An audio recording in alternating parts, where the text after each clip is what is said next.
Saya ada beberapa hal dalam rangka kita upgrading quality tadi, yaitu mengenai satu, saya membaca beberapa laporan BPK yang disampaikan kepada DPR mengenai kelemahan sistem pengendalian intern dalam penatausahaan piutang, baik itu piutang perpajakan, pajak di DJP maupun di Direktorat Jenderal Bea Cukai. Sistem pengendalian internnya loh Bu, dan dari saldo piutang bruto yang 94 di total tadi yang disampaikan di laporan keuangannya, ini harus kita lihat kualitinya Bu. Kegagalan kita pada saat tax amnesty dulu, memang kita tidak memasukkan bagaimana melakukan write off terhadap piutang yang tidak tertagih ini. Dan ini menjadi beban terus, harus dibangun mekanismenya. Saya tahu ini banyak sekali ketetapan-ketetapan yang kemudian inkrah dan lahirnya kohir-kohir baru yang tadi Ibu sampaikan hasil audit BPK. Saya yakin ini pasti dispute sejak awal di hasil pemeriksaan pajaknya. Kemudian menjadi akumulasi dan kemudian tidak bisa ditagih, wajib pajaknya sudah tidak mempunyai kemampuan untuk membayar, asetnya sudah tidak ada, negara tidak bisa menyita, dilempar kepada lelang tidak ada hartanya dan sebagainya, dan kemudian ini menumpuk terus. Sementara mekanisme penghapusan piutang pajak ini kan sampai sekarang kan tidak secara spesifik ada di KUP. Kalau kita mengacu kepada piutang negara itu nanti kepada undang-undang yang lain dan sebagainya, sementara proses pembentukan piutangnya itu sendiri bermasalah. Kalau pemeriksa pajak di lapangan Bu lagi marah sama wajib pajaknya, ini bisa jadi tagihannya nggak karu-karuan. Proses keberatannya kalah karena sudah takut angkanya sudah besar, kemudian bandingnya di pengadilan juga begitu, TK-nya juga tentu akan berlanjut. Kelemahan sistem pengendalian intern dalam penatausahaan piutang perpajakan. Berarti kalau perpajakan ini kan dua institusi, Direktorat Jenderal Pajak dan Direktorat Jenderal Bea dan Cukai. Berikutnya Bu, yang ingin saya sampaikan adalah, karena saya ingin basisnya adalah outcome. Kementerian Keuangan ini penatausahaan mengenai barang milik negara ini kan di Direktorat Jenderal Kekayaan Negara. Penyajian perbaikan penilaian kembali barang milik negara mulai tahun LKPP tahun 2017,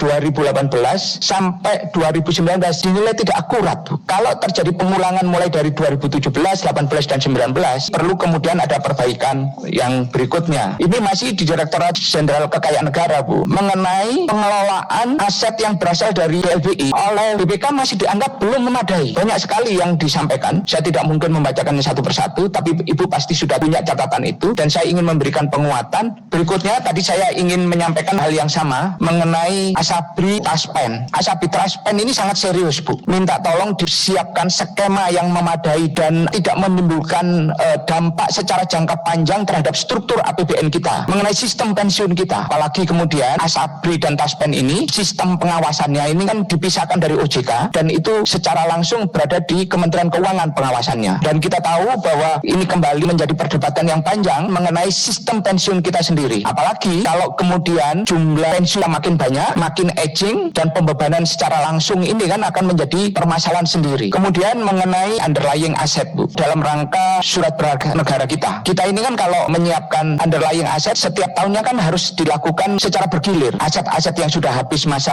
underlyingnya apakah perlu kita revaluasi ulang atau tidak? Karena jumlah total aset kita ini kan terbatas. Sementara pemerintah kan secara kontinu kan menerbitkan dalam varian selain SBN biasa juga ada SBN syariah, di mana mereka harus mendaftarkan secara khusus total aset yang menjadikan underlying. Mau tidak mau harus kita siapkan secara khusus mengenai nilai wajarnya Bu dan pemutakhirannya. Ibu mengusulkan undang-undang sistem akuntansi keuangan negara Bu, supaya dispute-nya itu diselesaikan di undang-undang. Dan kalau ada undang-undang sistem keuangan akuntansi negara, saya yakin nanti apa yang menjadi dispute antara Menteri Keuangan dengan BPK dan itu sering kali tidak selesai dan kemudian selalu berkepanjangan dan menjadi catatan-catatan serta rekomendasi secara khusus, sementara rekomendasinya sendiri sepertinya sulit untuk diaplikasikan dalam praktek pemerintahan. Tentunya undang-undang yang harus menjadi hakim yang paling adil di situ. Itu saja yang saya bisa sampaikan Pak Ketua.